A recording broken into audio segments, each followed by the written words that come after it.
अभिवादन स्वीकार कीजिए ब्रजेश मिश्रा का। और आप देखना शुरू कर चुके हैं द डिबेट। बहनों भाइयों, जब पड़ोस में आग लगी हो तो अपने घर की भी हमें फिक्र होती है और करनी भी चाहिए।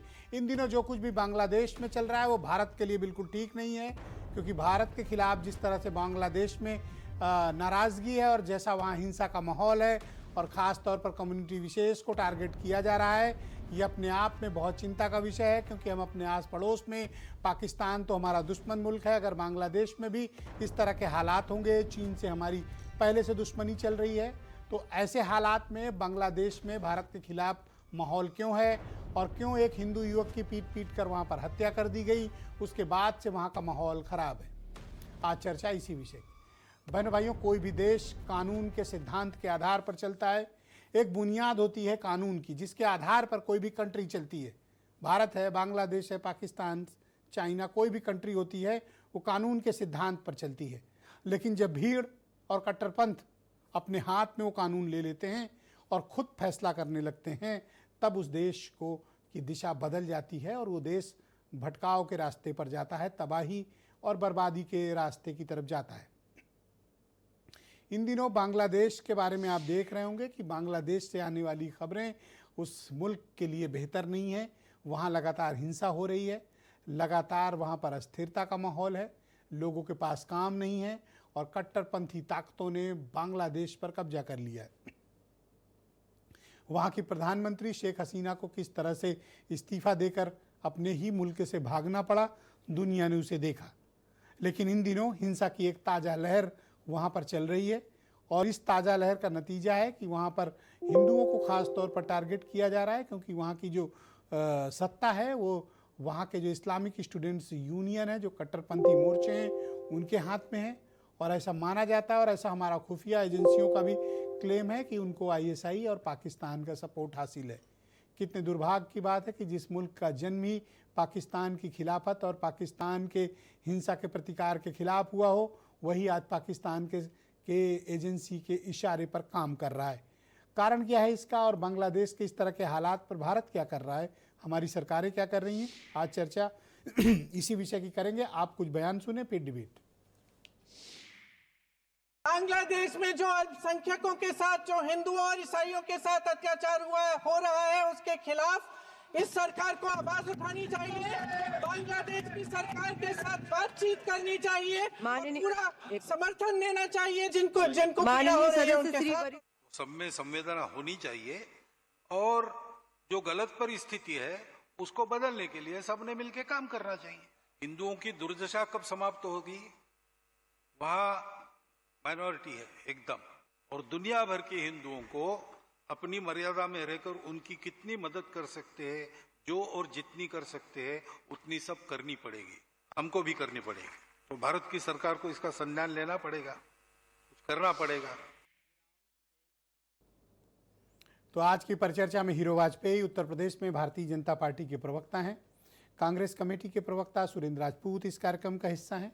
SM अशरफ बहुत ही जाने माने स्कॉलर, अरुण कृष्णा मौजूद हैं मेरे साथ, जाने माने हिंदू धर्मगुरु, डॉक्टर करोरी सिंह विदेश मामलों के बड़े जानकार, उत्कर्ष सिन्हा जी मेरे साथ मौजूद हैं, बांग्लादेश के मामलों के विशेषज्ञ पत्रकार, और वीरेंद्र जी हमारे स्टेट हेड। आप सभी का शुक्रिया और धन्यवाद इस कार्यक्रम का हिस्सा बनने के लिए।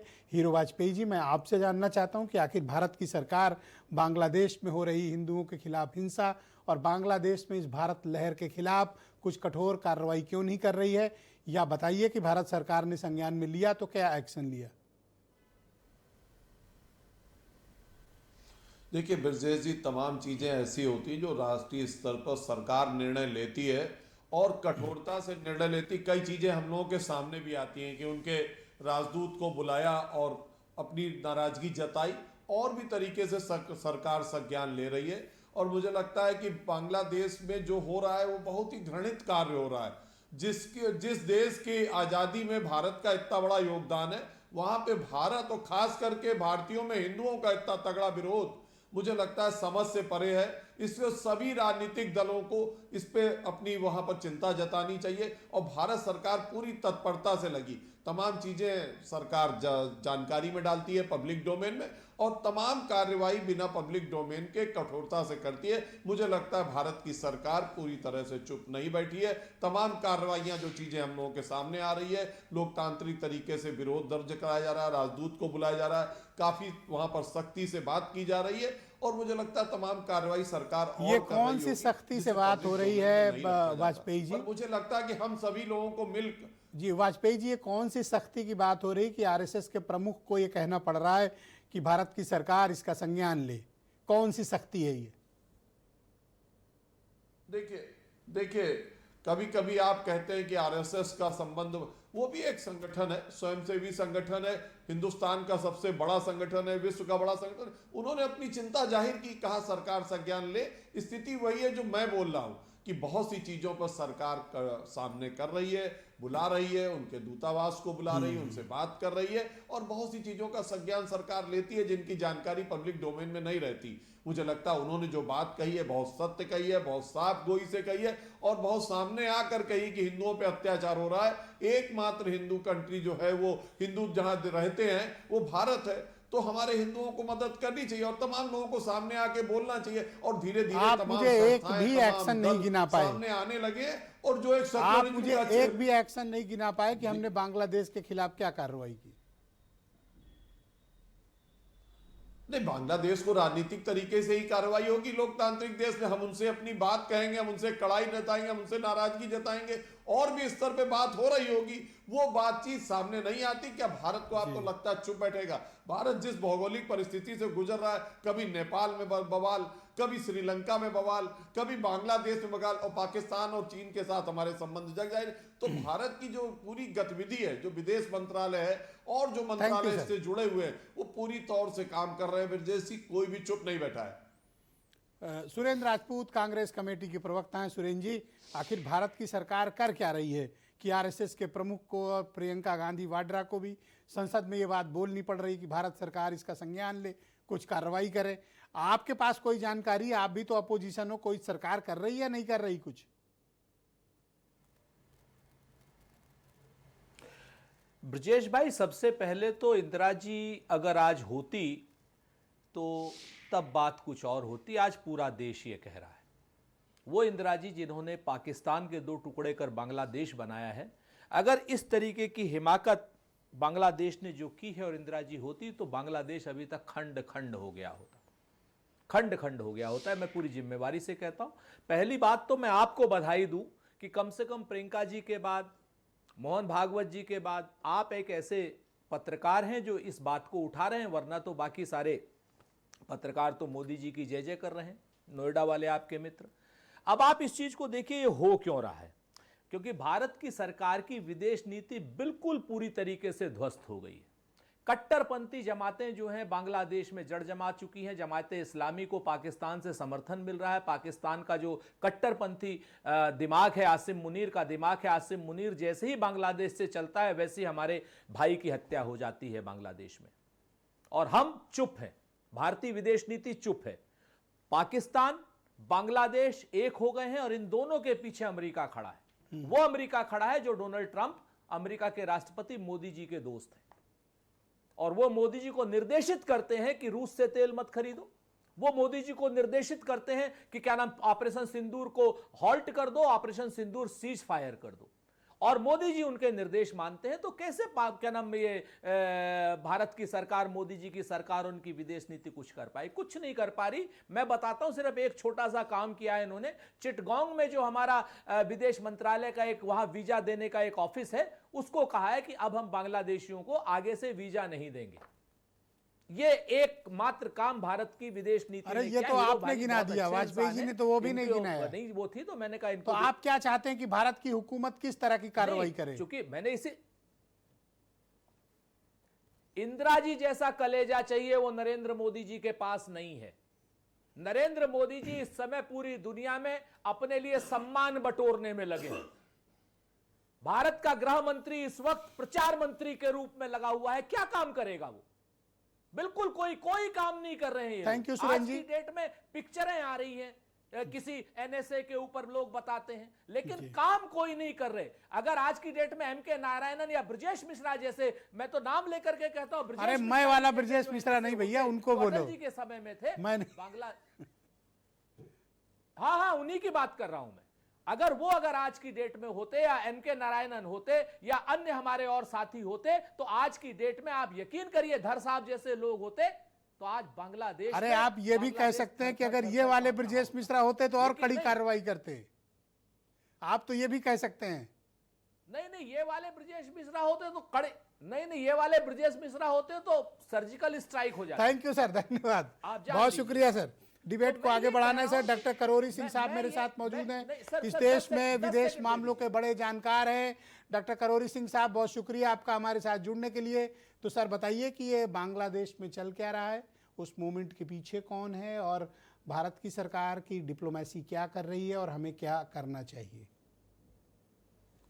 देखिए ब्रिजेश जी, बांग्लादेश हमारा पड़ोसी देश है और लंबे समय तक मित्र देश के रूप में रहा, और भारत का जैसा पड़ोसियों के प्रति दृष्टिकोण है, सभी पड़ोसी देश मित्रता के साथ रहे, केवल पाकिस्तान को छोड़ के। उसके डिफरेंट रीजन हैं, लेकिन पिछले लगभग 1.5 साल से बांग्लादेश बहुत बड़े राजनीतिक संकट से गुजर रहा है, और इस संकट की स्थिति में दोनों सरकारें अपने अपने सरोकार एक दूसरे को बता रहे हैं, दोनों देशों में जो स्थिति है उससे अवगत करा रहे हैं और संपर्क में हैं। लेकिन दोनों ही साइड में जो राजनीतिक शक्तियां हैं अलग अलग, या जनमानस है, उनका दृष्टिकोण थोड़ा सा अलग है। वो सरकारों पे दबाव बनाने में लगे हुए हैं। अगर विशेष रूप से क्योंकि बांग्लादेश की वजह से हुआ है, तो बांग्लादेश में 4 तरह की राजनीतिक शक्तियों के गठबंधन बने हुए हैं। सबसे पहले हसीना की पार्टी आवामी लीग है, उसको वो राजनीतिक प्रक्रिया से अलग कर रहे हैं, क्योंकि जिस तरीके से हसीना को अपदस्थ किया, तो उस पे प्रैक्टिकली उन्होंने बैन लगा रखा है आवामी लीग और उसकी जो एसोसिएट पार्टीज। 3 अन्य शक्तियां हैं, उसमें एक जमाते इस्लामी है जी, उसके साथ छोटी पार्टियां और हैं, वो गठबंधन है। दूसरा गठबंधन है बीएनपी का, बांग्लादेश नेशनलिस्ट पार्टी, उसके साथ छोटे छोटे ग्रुप हैं। और तीसरा है जो स्टूडेंट्स आंदोलन चला रहे थे, वो दोनों पार्टियों से सहमत नहीं थे। हसीना के अगेंस्ट में तीनों एक साथ थे, लेकिन बीएनपी और जमाते इस्लामिक से उनको थोड़ा निराशा हाथ लगी कि हसीना के बाद ये बांग्लादेश को सही तरीके से नहीं चलाना चाहते, तो उन्होंने एक अलग राजनीतिक दल बना लिया, नेशनल सिटीजन्स पार्टी, और उसके साथ छोटे छोटे ग्रुप और जुड़ गए हैं। तो अभी जो एक्टिव हैं वो 3 ये गठबंधन हैं, और जो स्टूडेंट्स का गठबंधन है उसके एक नेता की हत्या हो गई है, और उस हत्या के बाद हालात बिगड़े, तो इंडियन हाई कमीशन के सामने लोगों ने डेमोन्स्ट्रेशन किया और ये कहा कि जो हत्यारा है वो हो सकता है भारत भाग गए, कयास लगाया, कोई एविडेंस नहीं है, और भारत ने स्पष्ट कर दिया कि हम बांग्लादेश में शांति चाहते हैं, स्थायित्व चाहते हैं, प्रजातांत्रिक व्यवस्था बहाल हो, हमारा बांग्लादेश के मामले में कोई हस्तक्षेप करने का या बांग्लादेश के राजनीति में इंटरफेरेंस करने का इरादा नहीं, भारत ने स्पष्ट कर दिया। फिर भी भारत के हाई कमीशन के सामने डेमोन्स्ट्रेशन हुआ, और डेमोन्स्ट्रेशन ही नहीं हुआ, उन्होंने दबाव में राजनीतिक शक्तियों के, वहां की गवर्नमेंट ने हमारे उच्चायुक्त को बुलाया। उसके तुरंत बाद हमारे यहाँ भी डेमोन्स्ट्रेशन हुआ बांग्लादेश के हाई कमीशन पे, और उससे पहले बांग्लादेश के हाई कमिश्नर को हमारे यहाँ भी बुलाया, और निश्चित रूप से जो ये बात हुई होगी इनफॉर्मली यही कहा होगा कि भाई आप और हम दोस्त रहे हैं, एक दूसरे के प्रति दोस्ती का भाव रखें। लेकिन जो राजनीतिक संकट आया उसमें बाहरी शक्तियां हाइपर एक्टिव हो गई बांग्लादेश में। एक तो जैसे पाकिस्तान और उसके आईएसआई हैं, वो बहुत एक्टिव हो गए, और वो ये चाहते हैं कि हम भारत के अगेंस्ट में हमारे स्कोर बांग्लादेश के थ्रू सेटल करें, और उनको एक पॉलिटिकल अनसर्टेनिटी के मैं माहौल ये में जानना चाहता हूं कि अचानक से बांग्लादेश में का राजनीतिक कूटनीतिक माहौल या बांग्लादेश की पॉलिसीज अगेंस्ट इंडिया क्यों जा रही हैं? देखिए, जो बांग्लादेश में जो राजनीतिक शक्तियां हैं, जो मैंने 3 गठबंधन बताए, वो तीनों ये मान के चलते थे कि भारत हसीना की पार्टी और हसीना को सपोर्ट कर रहा है। और ये कहा गया कि हसीना ने 16 साल तक जो शासन चलाया उसमें कुछ कमियां भी रहेंगी, और जब शासक कोई चलाता है तो उसका आलोचना भी होती है, कमियां भी होती हैं। तो जब हसीना भारत आ गई तो वो ये मान के चल रहे हैं कि भारत यहाँ की राजनीति में हस्तक्षेप कर रहा है, ऐसा राजनीतिक माहौल बना। लेकिन जिस तरह से यूनुस को बनाया चीफ एडवाइजर और अंतरिम गवर्नमेंट का चीफ, तो उन्होंने बहुत से कमीशन बनाए और कमीशन बना के ये प्रयास किया कि बांग्लादेश के हर मामले को हम रिव्यू करें, और रिव्यू करके उन्होंने कहा कि इन सबको कंबाइन करके एक कंसेंसस कमीशन तो बनाया। आपको लगता है कि कोई जुलाई सिंसियर में- इफर्ट्स हो रहे हैं दोनों तरफ से डायलॉग्स में, और इस माहौल को थोड़ा सा इजी करें ताकि इस तरह का जो तनाव है ये तो ना हो? देखिए, निश्चित रूप से मुझे लगता है कि दोनों सरकारें हैं वो प्रयास कर रही हैं। सरकारें नहीं चाहती कि सिचुएशन और बिगड़े, एस्कालेट हो, और बांग्लादेश भी ये जानता है कि भारत पे बांग्लादेश का डिपेंडेंस बहुत है, और भारत बांग्लादेश का दोस्त भी रहा है। लेकिन राजनीतिक शक्तियां हैं बांग्लादेश में, वो अपने फायदे के लिए, Thank you, sir. चुनाव अनाउंस हो गए, और जब चुनाव होते हैं वो हमारे किसी भी छोटे पड़ोसी देश में, तो भारत को बहुत नहीं शुक्रिया, सर। चाहते हुए भी राजनीतिक शक्तियां भारत को ब्रेक कर लेती हैं, घसीटती हैं कि भारत हस्तक्षेप कर रहा है। वो ये मान के चलते हैं कि इस बहाने हमारे को वोट मिल जाएंगे, वो भारत थैंक को यू सर। वोट बैंक मैं से- डिबेट के दूसरे चरण में आपके बाकी विचारों को स्थान दूंगा। मैं SM अशरफ, जाने माने स्कॉलर हैं, मेरे साथ इस कार्यक्रम का हिस्सा हैं। अशरफ साहब, स्वागत आपका। तो बताइए, इन दिनों जो बांग्लादेश में जो कुछ चल रहा है उसका भारत पर सीधा प्रभाव पड़ रहा है, और बांग्लादेश के जो अल्पसंख्यक हिंदू कम्युनिटी हैं उनके ऊपर अटैक्स हो रहे हैं, ओपनली मर्डर्स हो रहे हैं। बांग्लादेश में आखिर ये चल क्या रहा है? देखिए, जो कुछ भी चल रहा है उसको जितनी भर्त्सना की जाए, जितना उसको कंडम किया जाए, वो सब बिल्कुल जो है करना चाहिए, और हम सब इसको करते हैं। लेकिन हर चीज़ का एक पस मंज़र होता है कि कोई चीज़ होती क्यों है। अगर आप इजाज़त दें तो मैं थोड़ा सा उस तरह से, चूँकि सोल्यूशन तो किसी ने नहीं बताया, कोई चीज़ हुई क्यों ये जानना बहुत ज़रूरी है। किसी भी मुल्क के अंदर ये बदकिस्मती है कि तीनों मुल्क, जो एक भारत के बाद जो दो मुल्क अलग हुए, इन्होंने अपनी माइनॉरिटीज़ को प्रोटेक्ट किया ही नहीं। हमेशा माइनॉरिटीज़ को एक ऐसी नज़र से देखा कि जो आज उनको मौका मिल गया, वैसे लोग वहाँ शासन में बैठे हैं। शेख हसीना का मैटर क्या था? जब तानाशाही से आप हुकूमत चलाओगे तो कुछ दिन तक तो लोग बर्दाश्त करते हैं, फिर वो भूल जाते हैं कि उसका बदल कौन होगा। आज वो चला गया इस जमात इस्लामी के हाथ में, और वो सबसे ज़्यादा एग्रेसिव वो लोग हो गए। उनको मौका मिलता है कि आप इस लायक नहीं कि हमको टोकिए, क्योंकि आप तो अपनी माइनॉरिटी को कुछ नहीं कर रहे हो। और ये सरकार ऐसा करके 2 कदम चल के ऐसा बताती है कि हम कुछ नहीं कर रहे। तो सवाल ये देखना पड़ेगा और सोचना पड़ेगा। अगर ये नहीं है तो ये बहुत ख़राब आग लग गई है, और ये बड़ी नुकसानदेह है। शेख हसीना के साथ भी हुआ। सारे वेस्टर्न कंट्रीज सिर्फ इसलिए हटा रहे थे ना कि वो तानाशाही कर रही हैं। उसका असर क्या हुआ कि आज ऐसे लोगों के हाथ में मुल्क जा रहा है। वो यूनुस का मतलब कुछ भी नहीं ना, वो कुछ भी नहीं कर सकते। तो अब वो तो सबसे बड़ी puppet बात, है। अब यहाँ पे यूनुस इज अगर जस्ट पपेट। यहाँ पे अगर एक आप सोचिए कि माइनॉरिटीज का क्या, इंडिया के अंदर भी यही माहौल है। एक इंस्पेक्टर 3 लोगों को मार देता है, कोई फर्क नहीं पड़ता। एक की लिंचिंग होती है, सरकार के लिए हम केस वापस ले लेंगे। तो ये सब मैसेजेस गलत जा रहे हैं, उसका फायदा। और दूसरी बात, शेख हसीना को क्यों आपने शरण दिया? ऐसी क्या चीज थी आप देते? उनका मुल्क का मैटर है जो समझ में आया करते।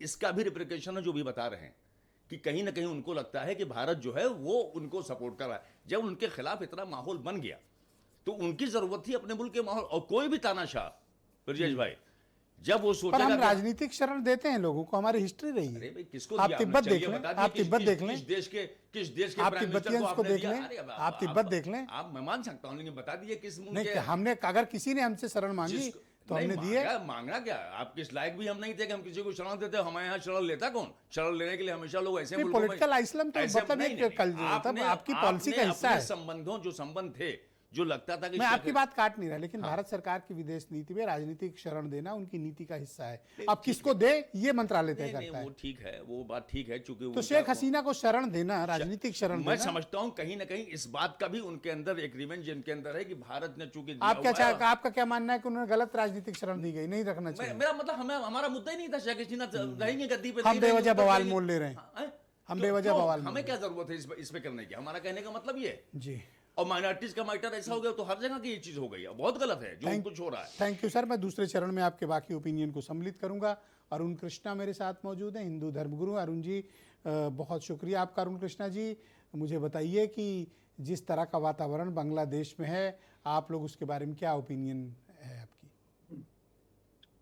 बहुत ही दुखद और हास्यास्पद कि जितने भी पैनलिस्ट बोल रहे थे बड़े चुपचाप एक कोने से निकल गए, और जो उसका मूल कारण है उस पर किसी के बोलने का साहस नहीं हुआ। उसके कई कारण हो सकते हैं। ये भी कारण हो सकता है कि हमारे बगल में बैठा एक मुसलमान है, हमारे कार्यालय में, हमारे न्यूज सेंटर में बैठा मुसलमान है, कहीं उसको बुरा ना लग जाए। लेकिन इसके पीछे ना कोई पॉलिटिकल पार्टी है, ना इसके पीछे कोई दोस्ती है। बांग्लादेश कभी भी भारत का मित्र नहीं था। इंदिरा गांधी ने जो बीज बोया, लाखों हिंदुओं को मरवा के जो देश खड़ा किया, वो देश हमारे लिए आज भस्मासुर की तरह खड़ा है, और हमारे लिए एक और आतंकी मुल्क तैयार हो गया है। अब आते हैं इस विचार पे कि ये कारण क्या है, इसके मूल में क्या है। इसके मूल में ये है कि पहले मैं आपको वेद से एक श्लोक, आपको वेद मंत्र से शुरू करता हूं, इसका आरंभ करता हूं कि मृतस्य मा चक्षुषा सर्वाणि भूतानि समीक्षन्ताम, मृतस्याहम चक्षुषा सर्वाणि भूतानि समीक्षे, मृतस्य चक्षुषा समीक्षामहे। वेद ये कहते हैं कि हे परमात्मा, मेरे मन में सभी जीव जंतु प्राणियों के लिए प्रेम ला, दया ला, सुरक्षा की भावना ला, और जीव जंतु और सभी प्राणियों के मन में भी सुरक्षा, प्रेम, दया की भावना लेकर आ। लेकिन इसके पलट में कुरान का 3.151 कहता है, cast the terror into the heart of non believer. Quran कहती है 9.5 कि सर, मैं कुरान पर डिबेट के नहीं, मैं बांग्लादेश के हालात पर आपसे बात करना चाहता हूं कि बांग्लादेश में जो माइनॉरिटीज है, अब जो जहन्नुमी है उसको मरना पड़ेगा। जैसे ही इनकी संख्या बढ़ेगी, ये हर जगह एक बड़ा कॉमन पैटर्न है। हमें आज पॉलिटिकल पार्टी दिख रही है, हमें दिख रहा है कि शेख हसीना ये और वो, ये सीधा सा एक सिंपल सा उदाहरण है जो कश्मीर में हुआ। कश्मीर में क्या हुआ?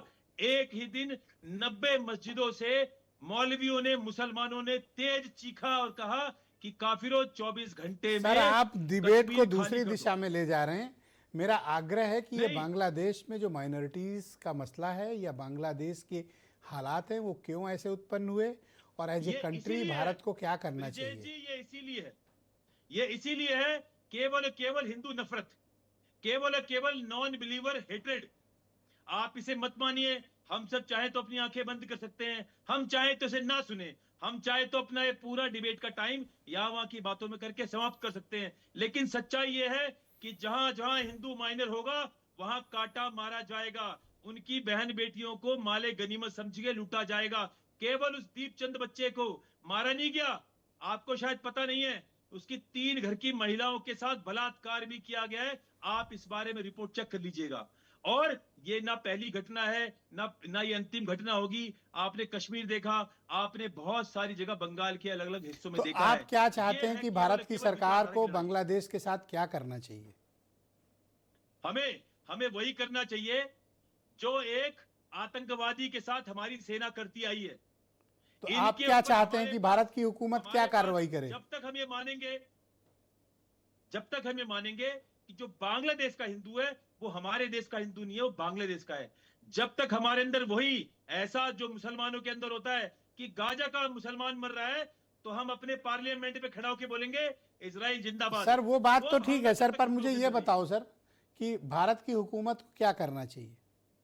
अटैक करे, मारे करे। उनको, सारे उनसे अटैक जितने करे भी और मारे। सामरिक रिश्ते खत्म Thank करे, you, sir. सारे व्यापार खत्म करे, सारे मछली व्यापार पानी खत्म करे। वहां से जितने अटैक डिप्लोमेट्स करे, उनको मारे, वापस सारे लाए, व्यापार खत्म उनके करे। ऊपर they should be dealt with iron rod. Thank you Arun ji, ठीक है, बिल्कुल ठीक बात है। मैं आपके विचार दूसरे चरण में शामिल करूंगा बाकी के।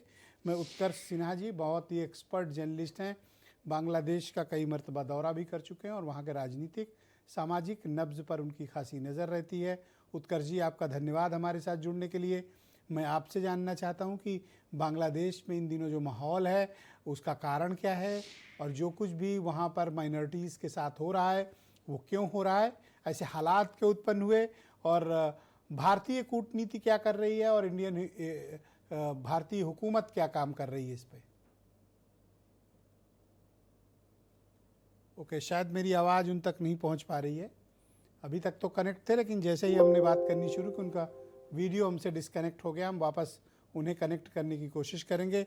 हीरो वाजपेयी जी, मैं तो ये उम्मीद कर रहा था कि जब जनता में इतनी नाराज़गी है, वहाँ माइनॉरिटीज़ खासतौर पे हिंदू कम्युनिटी के साथ जो कुछ भी हो रहा है, भारत की सरकार उस पर कड़ा रुख अख्तियार करेगी। कुछ लोग तो बांग्लादेश में अटैक करने की वकालत कर रहे हैं। आप रूलिंग पार्टी के प्रवक्ता हैं, आप क्या चाहते हैं? देखिए ब्रजेश जी, इसका समाधान राजनयिक तरीके से निकाला जाएगा क्योंकि वहाँ कोई चुनी हुई लोकतांत्रिक सरकार नहीं है। एक ऐसी सरकार का मुखिया है जो मुझे लगता है कि उसी कार्रवाई में लिप्त है। सामने चेहरा कुछ और है, पीछे कुछ और है। जहाँ तक बताया इंटेलिजेंस का इनपुट है कि पाक ISI तमाम इस तरह की चीजें हैं जो एक तरह से भारत विरोध कहें और उसको साथ में हिंदू विरोध कहें, दोनों के पीछे सक्षम है। भारत अपनी कार्रवाई कर रहा है। भारत की तमाम एजेंसियां जो लगी होंगी, जो इस संदर्भ को देख रही, वो अपनी तौर से इन मामलों को संभाल रही होंगी। और मुझे लगता है कि थोड़ा धैर्य रखना चाहिए और इसके बाद ही ये हल निकलेगा। और जहां तक इस विरोध की बात हो रही, पैनल में तमाम लोगों ने कहा, सुरेंद्र राजपूत जी ने बड़ी बड़ी बातें कही, लेकिन एक बार भी ये नहीं कहा कि जो कुछ हो रहा है हिंदुओं के साथ वो अत्याचार है। केवल इंदिरा गांधी होती तो ये कर देती। हिंदुओं पे बोलने से लोग कतराते हैं। और अभी जो हमारे एक मुस्लिम स्कॉलर ने कहा कि चूंकि माइनॉरिटीज, अरे क्या बात करते हैं आप माइनॉरिटीज की? माइनॉरिटीज का पाकिस्तान में क्या हाल रहा जब बटा था देश? आप इधर बढ़े हैं और हम उधर घटे हैं। आप बात करते हैं माइनॉरिटीज के बारे में। माइनॉरिटीज के बारे में क्या बात करेंगे आप? और बांग्लादेश में माइनॉरिटीज का क्या हो रहा है? एक शब्द इनका कहा, यहाँ चूंकि हमने शेख हसीना को दे दिया है तो इसलिए हम वहां हिंदुओं को मारेंगे। ये क्या लॉजिक है? हमारे अपने ही देश में हमारे अपने लोग जब इस पर एक मत नहीं हो रहे, एक साथ एकजुट तो मानिए। सरकार जो कर रही है वो आपको बहुत चीजें नहीं दिख रही होंगी, लेकिन हम तो एकजुट होकर इसका विरोध करें। चूंकि वहां ऐसा हो गया इसलिए यहाँ अच्छा, चूंकि जो मांग एक अरुण कृष्णा जी ने मांग रखी, बहुत बोल्ड डिमांड उन्होंने भारत की सरकार की, आप अनर्गल प्रलाप चैनल पे कर रहे हैं। अरुण जी ने बहुत ही डिमांड रखी। एकदम ओके, इसको स्वीकार आप अरुण कृष्णा जी की बातों को और फिर रिस्पॉन्ड करो। अरुण कृष्णा जी ने साफ तौर पर कहा कि वहां हिंदुओं के साथ अत्याचार हो रहा है, भयानक अत्याचार है, और भारत की सरकार को अटैक कर देना चाहिए। देखिए, हर व्यक्ति का अपनी सोच हो सकती है, पर सरकार की सोच अपनी तरह की होती है। दो देशों के बीच में किस तरह से राजनयिक वातावरण बने या क्या आगे बनेगा, यह सरकार सोचती है और बहुत ही बृहद स्तर पे सोचती है। हर चीज के परिणाम अलग अलग होते हैं। सरकार सोच रही है और परिणाम मुझे लगता है सकारात्मक निकलेंगे, लेकिन हम सबको यहाँ एक रहना चाहिए। हमारे ही बीच से लोग अलग अलग बात करें, अलग अलग कसीदे काढ़ें और बताएं ऐसा इस कारण हो रहा है, मुझे लगता है ये एकदम सर्वथा अस्वीकार्य है। इस तरह की बातें चैनल पे, अखबार में, मीडिया पे बोलने से बचना चाहिए। आपके मन में है हम लोगों के प्रति तो वो बनाए रखिए, लेकिन कम से कम चैनल पे तो ना बोलिए। ऑलराइट, सुरेंद्र राजपूत जी मेरे साथ मौजूद हैं, कांग्रेस कमेटी के प्रवक्ता हैं। सुरेंद्र जी, सरकार सोच रही है, आप उनके सोचने भर से संतुष्ट हैं? दो चीजें मैं पहले कह दूं ब्रजेश जी। पहली बात तो मैं हीरो वाजपेयी जी, आपने शायद मेरा पूरा वक्तव्य नहीं सुना। मैं बांग्लादेश की टोटल माइनॉरिटी जिसमें हिंदू प्रमुख हैं, हिंदुओं के साथ वहां जो अत्याचार हो रहा है हम उसके खिलाफ है। प्रियंका गांधी जी ने सदन में भी बोला, चूहे की तरीके से छुप गए भारतीय जनता पार्टी के नेता और मंत्री। आपकी मैं पूरी इज्जत करता हूं, कद्र कर रहा हूं कि आपने कहा हम पूरी तरीके से कह रहे हैं आपके साथ में। इसको लेकर के कोई दो मत नहीं है। आप आगे बढ़िए, हम आपके साथ में। आप इंदिरा जी जैसा कलेजा लाइए, हम आपके साथ में। लेकिन आप डोनाल्ड ट्रंप से झुक जाइएगा तो हम क्या करेंगे? डोनाल्ड ट्रंप से जब आप दब जाइएगा तो हम क्या करेंगे? डोनाल्ड ट्रंप जब कहेगा कि आसिम मुनीर नरेंद्र मोदी जी के बराबर का इंसान है और नरेंद्र मोदी जी चुप रहेंगे तो हम क्या करेंगे? डोनाल्ड ट्रंप अगर कहेगा कि हिंदुस्तान और पाकिस्तान का प्रधानमंत्री बराबर है तो हम क्या करेंगे? वो तो नरेंद्र मोदी जी को ही जवाब देना होगा ना। दूसरा, आपके पैनल में आज तक मैंने ब्रजेश भाई ऐसा शख्स नहीं देखा जो खुलेआम हिंदू मुसलमान करे। आपको इसकी मजम्मत करनी चाहिए। सच बात यह है कि बांग्लादेश में जो हो रहा है वो कट्टरपन और आतंकवाद की पराकाष्ठा। अरुण जी, आप प्लीज वेट करिए, मैं आपको निश्चित समय दूंगा, आप अपनी बात अपने समय में रख लीजिएगा। इस्लाम का क्या? अरुण जी कृपया इंतजार कर लें, मैं आपको समय दूंगा सर। पार्टी की चाटुकारिता करनी है ओके अरुण जी, और ऐसे लोग तो मैं आपसे स्पष्ट कहता हूं कि ये लोग मूल रूप से भाषाई आतंकी हैं, आतंकवादी हैं, ये हिंदुस्तान के Thank you, सामुदायिक sir. सौहार्द को बिगाड़ना चाहते हैं। ऐसे लोगों की मेरे ख्याल से अरे आपके अरुण जी चैनल थोड़ा पर सा रुक जाइए, मैं मुसलमान दूंगा सर समय आपको। ऐसे लोगों को आप तो अपनी बात जेल के अपने अंदर समय में होना रख चाहिए। लीजिएगा, प्लीज तो वेट हिंदू कर लीजिए। मुसलमान की बात कर रहे हैं, कुरान गीता की बात कर रहे हैं, Thank you, इस sir. तरीके की जो बदतमीजियां कर रहे हैं, वीरेन जी आ गए आपके क्या चैनल डिबेट पर में? जी मैंने तो आज तक नहीं देखा, मैं क्षमा के साथ कह रहा हूं। ओके ऑल राइट, मेरे साथ उत्कर्ष सिन्हा जी भी बहुत ही मुझसे जाने कुछ माने कह रहे हैं, सर? पत्रकार हैं जिनसे मैं कनेक्ट करने की कोशिश कर रहा था। बांग्लादेश में चल क्या रहा है उत्कर्ष जी? ब्रजेश भाई, मैं इस वक्त भारत से बाहर हूँ, तो इंटरनेट की कुछ प्रॉब्लम हो रही है, जी तो आपकी बात मैं नहीं सुन पाया, लेकिन मैं ये बांग्लादेश के हालात पे जरूर ये बात कहूंगा कि देखिए, ये इशू को ऐसे इतना आसानी से मत देखें, कोई भी सिर्फ धर्म के नाम पर, और वो सब व्याख्याएं सबकी अपनी इच्छा है करें। बांग्लादेश पाकिस्तान के ईस्ट बॉर्डर का हमेशा से एक इशू रहा है, और बांग्लादेश को जो लोग भी जानते हैं वो एक चीज बहुत साफ जानते हैं कि बांग्लादेश का जो पाकिस्तान से अलगाव हुआ था वो रिलीजन उसका रीजन नहीं था। भारत पाकिस्तान का बंटवारा हो सकता है रिलीजन पे हो, लेकिन बांग्लादेश जो है वो एक कल्चरल, लैंग्वेज और बांग्ला कल्चर के बेसिस पर बना हुआ देश है। अब यहाँ पे ये हालत क्यों हुई? हालत इसलिए हुई कि हम लाख आंख मूंद लें, किसी दूसरी वजह की बात करें, लेकिन जब शेख हसीना का तख्ता पलटा बांग्लादेश में, हमें पता नहीं था। जो असलम की बात हो रही है, टेक्निकली अभी भी असाइलम स्टेटस नहीं है, एक टेक्निकल फैक्ट को समझिए। दूसरी बात, आईएसआई के भीतर का जो दर्द है, हमेशा भारत को परेशान करना, बांग्लादेश को डिस्टर्ब करना, तो ढाका सेल एक है वहां पे, और वो ढाका सेल बहुत प्रोएक्टिव है। इस वक्त स्पेस उसको मिल रहा है। जब वो आए, यूनूस एज ए पपेट आए थे, डे वन से पपेट थे वो, लेकिन उसके बाद क्या हुआ? उसके बाद हमने उस सिचुएशन को हैंडल करने में, याद कीजिए जब पहली बार हिंसा हुई थी जी और हम लोग इसी टेलीविजन चैनल पे आपके साथ बात कर रहे थे, तब भी मैं ये कह रहा था कि वहां पे रिग्रेट करने वाली फोर्सेस भी हैं, खासतौर से स्टूडेंट में, लेकिन जैसे जैसे वक्त बीता वैसे वैसे आईएसआई एक्टिव होती गई, और वैसे वैसे जमात इस्लामी को एक स्पेस देना शुरू किया उसने। जमात बांग्लादेश में बैन था, लेकिन जो वैक्यूम बना है, पॉलिटिकल वैक्यूम जो बना है, अवामी लीग एक तरफ गायब है, बीएनपी लीडरशिप नहीं है उसके पास, तो तीसरी फोर्स है कौन वहां पे? और उस वैक्यूम को काउंटर करने में पूरा साउथ एशिया चुका है। हम अपनी बात नहीं कर रहे, पूरा साउथ एशिया चुका है, और उसका नतीजा ये है कि आज वो हार्डकोर जो फंडामेंटलिस्ट फोर्सेस है, खासतौर से जो पाकिस्तान सपोर्टेड जो फोर्स है, ये मैं पीपल टू पीपल बात नहीं कर रहा हूँ, गवर्नमेंट पॉलिटिक्स की बात कर रहा हूँ। वो पॉलिटिक्स जो है उसने बांग्लादेश में, क्योंकि आप देखिए चिटगांव एयरपोर्ट से लगातार ओपन कंटेनर्स आना, कस्टम्स से जीरो क्लियरेंस करना, पूरी तरीके से वो जगह दी गई जिससे कि एक अंदर माहौल खराब हो। बांग्लादेश में आप देखिएगा ये घटना हुई, ये जो दीपू दास की जो घटना हुई है हत्या की, ये प्रोवोकेशन है, ये स्ट्रेटजिक प्रोवोकेशन है।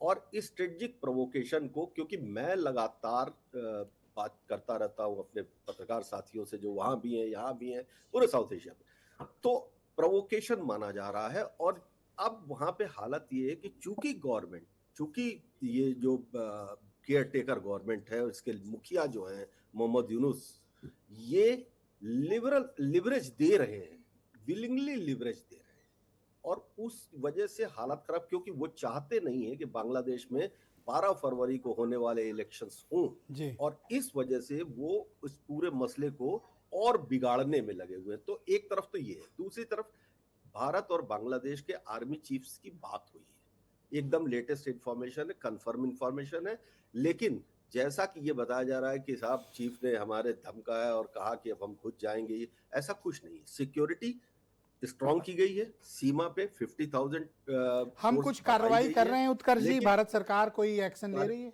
बिल्कुल करेगी, और खासतौर पे सबसे जरूरी है कि अपने बॉर्डर को सिक्योर करना, वो कार्रवाई हो रही है। लेकिन ये जरूर मैसेज दिया गया है थैंक कि यू सर अगर लगता है जी। कि कोई इंटरनल कंट्रोल से बाहर हो रही, मैं आर्मी टू आर्मी डायलॉग की बात अभी कर रहा हूं, वो रेफरेंस दे रहा हूं।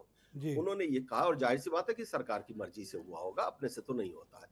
तो सरकार तो एक्टिव है, लेकिन सरकार, प्रॉब्लम क्या है सरकार की? सरकार लाइन तय नहीं कर पा रही। वो फायर फाइटिंग की स्टेज में है कि हमको नुकसान ना हो, ठीक है बोल दें, लेकिन एक जो लॉन्ग टर्म स्ट्रेटेजिक प्लानिंग होती, क्योंकि पीपल टू पीपल ब्रिज पहले ही तोड़ चुकी है हमारी सरकार, बहुत स्ट्रांग था, कुलदीप नैयर साहब ने बिल्ड किया था और हिस्टोरिकली बहुत मजबूत रहा है।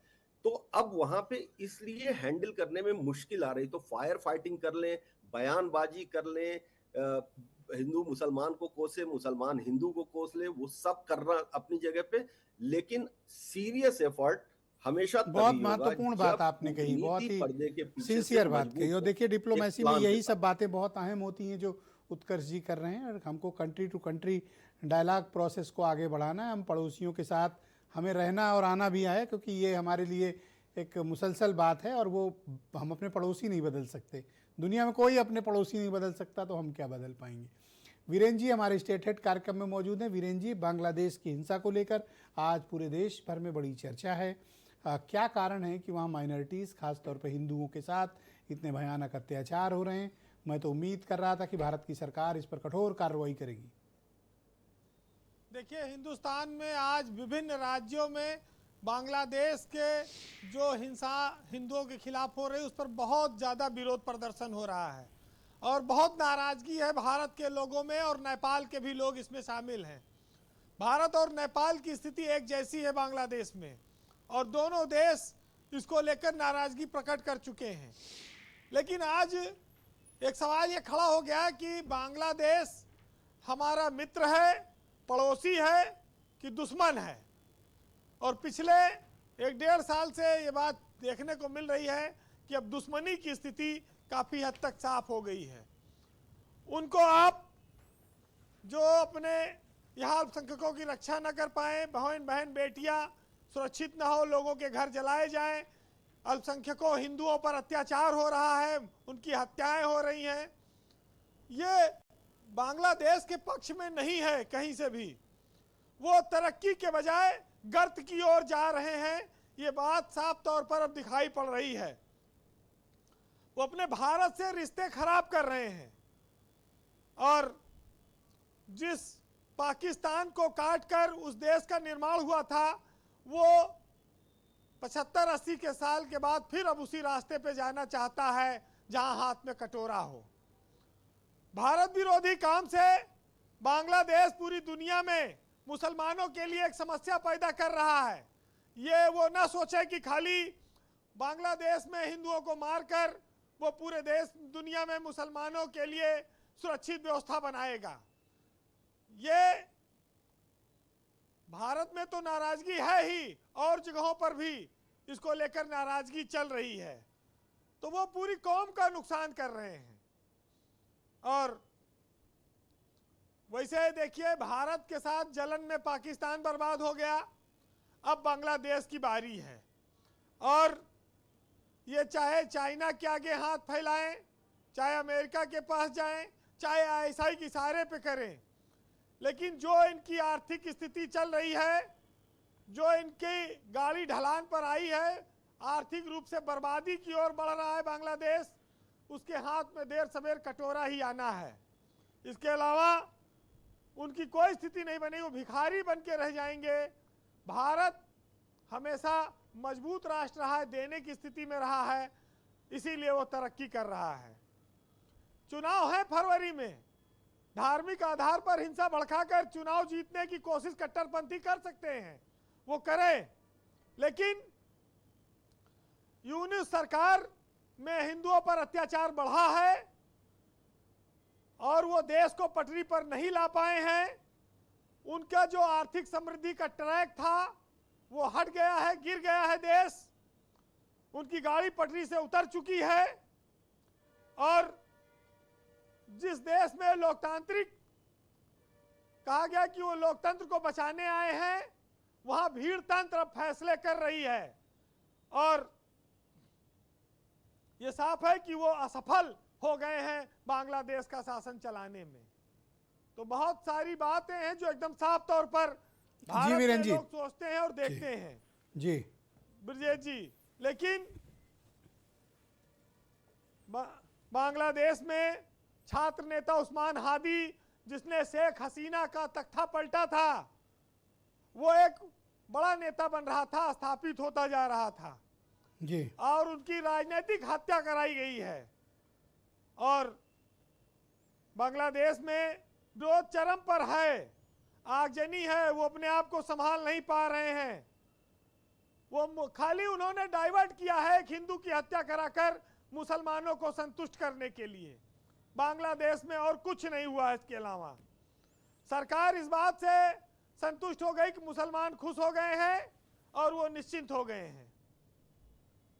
देखिए, आज तो आप ये कह सकते हैं कि पाकिस्तान और बांग्लादेश से अच्छा दोस्त हमारा अफगानिस्तान है। वो भी इस्लामिक मुल्क है, लेकिन वो ज़्यादा दोस्ती वाला मुल्क है, ज़्यादा भरोसेमंद मुल्क है। यदि आपका धर्म आपसे दंगे करवाता है, भेदभाव, नफरत, पाखंड करवाता है, तो आप धर्म नहीं किसी आपराधिक गैंग के सदस्य बनते जा रहे हैं। इस बात का ध्यान रखना होगा। फिलहाल जी कहते हैं कि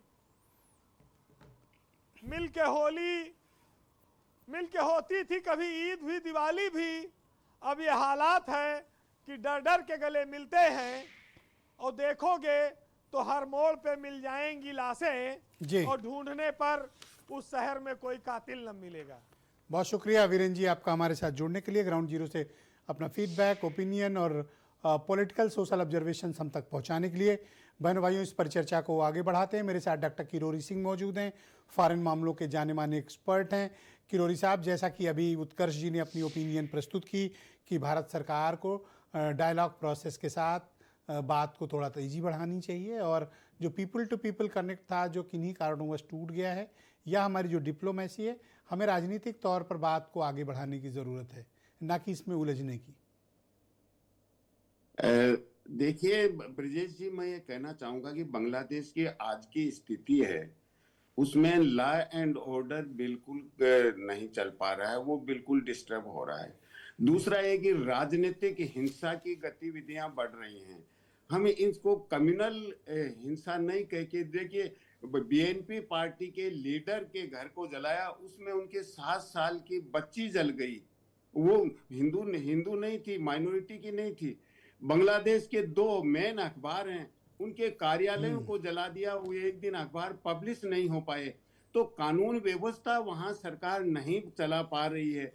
दूसरा यह कि राजनीतिक हिंसाएं बढ़ रही हैं, और हो सकता है कि चुनाव से पहले और ज्यादा राजनीतिक हिंसाएं हों। तो भारत निरंतर रूप से नजर बनाए हुए है। भारत ये चाहता है कि बांग्लादेश में किसी भी हालत में शांति बने, शांतिपूर्ण चुनाव हो, प्रजातांत्रिक सरकार बने, बांग्लादेश की जनता का भला चाहता है। और ये कहना ही बिल्कुल ही नहीं है पीपल टू पीपल कॉन्टेक्ट। मेरे ख्याल से अभी भी बांग्लादेश के लोग हैं, भारत में इलाज के लिए आते हैं, भारत वीजा इश्यू करता है, लेकिन जितना गहन पीपल टू पीपल कॉन्टेक्ट था वो निश्चित रूप से कम हुआ है, उसको बढ़ाने की जरूरत है। और भारत किसी भी रूप में बांग्लादेश के, भारत ने स्पष्ट भी कर दिया कि हम बांग्लादेश के मामलों में हस्तक्षेप नहीं करना चाहते। हम चाहते हैं कि वहाँ शांति हो, स्थायित्व हो, और वहाँ की जनता का भला चाहते हैं। तो भारत का कोई राजनीतिक हस्तक्षेप का इरादा नहीं है। लेकिन हसीना के केस को, वहाँ की जो एक्सट्रीमिस्ट फोर्सेज हैं, धार्मिक शक्तियां हैं, जो विशेष रूप से, आप क्या मानते हैं सर कि शेख हसीना को जिस भी तरह का, जैसा कि अभी उत्कर्ष जी कह रहे थे कि पॉलिटिकल असाइलम नहीं है, कोई और असाइलम जो भी हो, हम लोग तो नहीं जानते, बट वो रहे तो यही रही हैं, क्या आप मानते हैं कि भारत सरकार का वो फैसला उचित है? देखिए, भारत सरकार ने जब पाकिस्तान दमन कर रहा था, ईस्ट पाकिस्तान में अत्याचार कर रहा था, और बांग्लादेश के बहुत से लोग, लाखों लोग यहाँ आ गए थे, तब बांग्लादेश में भारत ने बनाया नहीं, पाकिस्तान ने बनाया। लेकिन भारत एक मानवीय संवेदना के रूप में बांग्लादेश के में जो अत्याचार हो रहे थे, इसलिए मुक्ति वाहिनी का भारत ने साथ दिया। वही दृष्टिकोण आज है, भारत का मानवीय दृष्टिकोण है। हसीना को जिस तरह, क्योंकि हसीना वहां Thank you, होती sir. तो निश्चित रूप से हत्या होती, और हत्या होती तो बहुत से आई लोग डू और एग्री भी विद यू मरते। सर। इसमें भारत सरकार जो भी अपनी विदेश नीति पर निर्णय करती है, पूरा देश सरकार के नीति का साथ देगा, क्योंकि ये हमारे पड़ोसी मुल्क का मामला है। SM अशरफ मेरे साथ मौजूद हैं। अशरफ साहब, जब भारत की हुकूमत विदेशी मामलों को लेकर कोई निर्णय करती है, एक नागरिक के तौर पर हमें अपनी भारत की सरकार की विदेश नीति के बारे में कोई भी बयान देने से पहले 10 बार सोचना चाहिए। मैं आपसे जानना चाहता हूं कि क्या इस वक्त का जो माहौल है, उस माहौल के अनुरूप कार्रवाई कर रही है सरकार या नहीं? नहीं, सरकार कार्रवाई नहीं कर रही, लेकिन कोई चीज़ होती है तो वो क्यों होती है, मेरा तो मुद्दा ये था। आप उसको चाह रहे हैं नज़रअंदाज कर दें, और जो हो रहा है उसको आप ना जस्टिफाई कर रहे हैं, ना आप चाह रहे हैं होता रहे। वो आप कह रहे हैं सरकार क्या कर रही, सरकार जो करेगी सरकार के नुमाइंदे बताएंगे। और ये जो आप कहते हैं ना, ये कोई आज की बात नहीं है। इसके पहले भी पॉलिटिकल असैलम इस फैमिली को मिल चुका है और यहाँ गुजार चुके हैं लोग। 1975 की बात थी, और वहीं जब दोबारा 77 में प्राइम मिनिस्टर मोरारजी देसाई हुए तो उनकी तमाम चीज़ों को कर्टेल कर दिया था, और किसी भी तरह से उन्होंने वक्त गुजारा। 4 साल यहाँ गुजार चुके हैं लोग। ये कोई नई बात नहीं है। तो एक इस फैमिली से भारत सरकार का जो भी वजह रही हो, हमारा कहना ये है किसी की भी सरकार रही हो, यहाँ हाँ, हम नहीं, सरकारों में बड़ा परिवार, सरकारों में बड़ा फर्क है। हर सरकार का अपना तरीका होता है अपना फैसला लेने का। नहीं, शेख हसीना की फैमिली कुछ ज्यादा कांग्रेस पार्टी के बहुत नजदीक थी, आज वो मोदी जी के बहुत नजदीक है। 75 में यहाँ आई और शरण लिया, बाद में जो है उसमें 81 तक यहाँ रही। मैं कह तो रहा हूँ सर आपसे, शेख हसीना और उनके परिवार, मैं ये कह रहा हूँ मुजीबुर रहमान साहब रहे हो या शेख हसीना, लेकिन भारत ने उनका साथ दिया। बात समझिए, आपने भारत ने साथ दिया। क्या एक ही जैसी परिस्थितियां हमेशा रहती हैं देश के तो क्या आप चाहते हैं उनको मरने के लिए छोड़ दिया जाता है, हमारा उनका कत्ल कर दिया जाता? हमारा मुद्दा नहीं, हमारे लोग मर रहे हैं, उसका क्या होगा? उनका कहना है कि चूंकि शेख हसीना को आपने असाइलम दिया, उनको आप प्रोटेक्ट कर रहे हैं, उनकी वजह से पूरा सिर्फ उस वजह से नहीं है, भारत के खिलाफ वहां पर उसकी ये जो जिहादी और शेख हसीना जिहादी और कट्टरपंथी ताकतें हैं बांग्लादेश के भीतर, वो सिर उठा रही हैं। और आज से नहीं, शेख हसीना को पर जब सरकार का तख्ता पलट हुआ था, आप थे मेरे साथ डिबेट में, कुछ कड़वी बात उस वक्त भी था माहौल। मैं शेख हसीना का कोई व्यक्तिगत विरोधी नहीं हूँ, लेकिन जो है नजर आ रहा है, मैं बता रहा हूँ। शेख हसीना को भी ये गुमान हो गया था कि अब यहाँ की राजनीति में कोई हमें हटा नहीं सकता।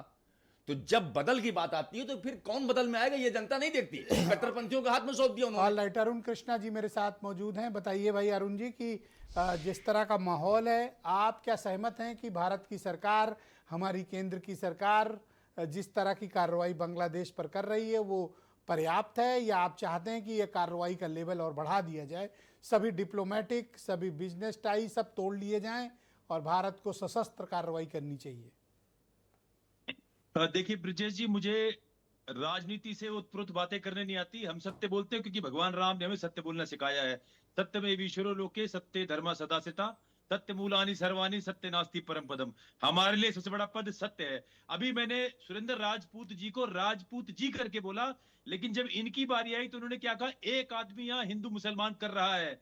जैसे ही ये कांग्रेसियों को भगवा दिखता है, धर्मगुरु दिखते हैं, इनको पता नहीं क्यों बेचैनी हो जाती है। पता नहीं इनको क्यों इतनी बेचैनी हो जाती है धर्मगुरु देखकर, भगवा देखकर। चलो ये दूसरी अरे सुरेंद्र जी, भाषा की मर्यादा सर।